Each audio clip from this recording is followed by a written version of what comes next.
Video ini dibuat untuk menyelesaikan salah satu tugas farmasi fisik dengan dosen pengampu apoteker Putri Trihartini S.Pharm, M.Pharm. Kami dari kelompok 5 yang terdiri dari 7 anggota, yaitu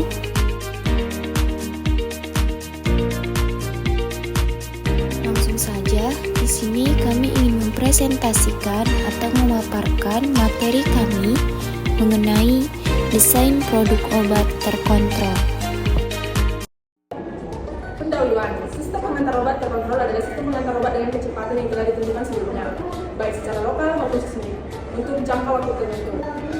Suatu sistem pengantar obat yang ideal memiliki dua hal mendasar, yaitu durability. Satu, sistem tersebut mampu menjadi dosis tunggal selama pengobatan, baik selama berhari-hari atau berminggu-minggu, seperti infeksi maupun seumur hidup pasien seperti hipertensi atau diabetes. Kedua, sistem tersebut harus mampu membawa zat aktif langsung ke site of action sehingga meminimalkan atau menghasilkan efek samping.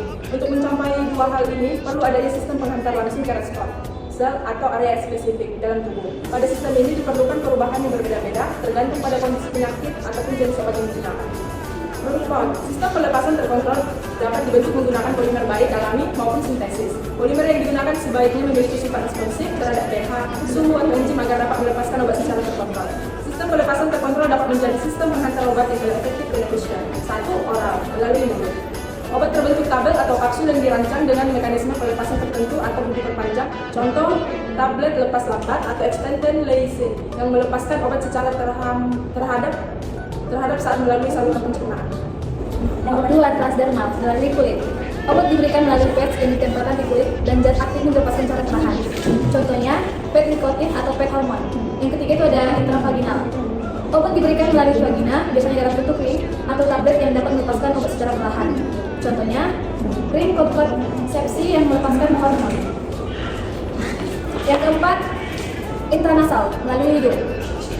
Obat diberikan melalui semprotan hidung dan dirancang untuk melepaskan terkontrol dalam jaringan hidung. Contoh, semprotan hormon tertentu untuk terapi hormon. Yang kelima itu ada implan, yang ditempatkan di bawah kulit dan melepaskan obat secara perlahan selama beberapa bulan atau tahun. Contohnya, implan kontrasepsi yang melepaskan hormon secara bertahap. Yang keenam, injeksi depot atau subkutan atau intramuskular. Injeksi yang menggunakan formulasi khusus untuk memastikan obat dilepaskan secara lambat di tempat injeksi. Contoh, injeksi hormon atau antibiotik depot. Yang ketujuh, sistem mata atau ophthalmic. Obat diberikan melalui lensa atau alat khusus yang ditempatkan di mata untuk melepaskan zat aktif secara bertahap. Contoh, sistem lepas lambat untuk pengobatan glaukoma. Selanjutnya, pendekatan yang dilakukan terhadap penelitian dan pengembangan terhadap POD. Pendekatan pengembangan pelepasan obat terkontrol, yang pertama itu modifikasi formulasi obat, yang kedua penggunaan polimer, yang ketiga sistem diffusion controlled, yang keempat sistem erosi atau degradasi, yang kelima sistem targeted delivery, yang keenam stimuli responsif sistem atau sistem respons stimulus. Selanjutnya, pelepasan terkontrol secara osmotik. Sistem penghantaran obat oral osmotik adalah sistem yang bergantung pada mekanisme variasi tekanan osmotik untuk mengatur penghantaran obat atau zat aktif. Penghantaran obat yang terkontrol menghindari dosis berulang pada interval yang teratur, serta mencapai konsentrasi efektif minimum obat dengan cara yang dipertahankan selama periode waktu yang telah ditentukan dan diperpanjang, daripada membuang semua obat pada saat yang sama dengan cara yang tidak terkontrol. Dengan sistem penghantaran obat konvensional, bioavailabilitas obat dapat berubah cukup signifikan tergantung pada sifat obat, faktor gastrointestinal lokal termasuk pH dan keberadaan berbagai zat makanan atau non-makanan lain di dalam usus dan keberadaan zat dan obat lain dalam formulasi. Selanjutnya, sistem osmotik terdiri dari inti obat yang terkandung dalam membran polimer semi-permeable yang permeable terhadap molekul air tetapi tidak terhadap obat dengan lubang untuk penghantaran obat. Pelepasan obat didorong oleh tekanan osmotik yang dihasilkan dalam inti obat setelah terpapar air dan sebagian besar tidak bergantung pada faktor fisiologis. Karakteristik pelepasan dapat dimodulasi dengan mengoptimalkan sifat obat dan sistem. Obat diberikan pada kecepatan konstan yang tidak bergantung pada waktu dan konsentrasi obat. Laju pelepasan dapat diprogram dengan memodulasi parameter kontrol pelepasan. Selanjutnya ada faktor formulasi yang mempengaruhi pelepasan obat. Yang pertama ada kelarutan obat, yang kedua tekanan osmotik, yang ketiga ukuran lubang penghantaran, yang keempat ada membran semi permembran. Selanjutnya ada SPO transdermal. SPO transdermal merupakan suatu sistem pengantaran obat hingga siklus sistemik melalui penembusan kulit secara terkontrol dan dapat mempertahankan konsentrasinya tetap dalam rentang terapeutik untuk periode untuk waktu. Teknologi transdermal memiliki prinsip modifikasi rute penembusan obat melalui kulit secara aktif maupun pasif. Metode aktif biasa menggunakan ablasi transmal atau laser dan radiofrekuensi, elektrifikal atau iontofesis dan elektrofusi, mekanikal atau jarum mikro, dan teknologi lain atau injeksi jet dan gelombang ultra.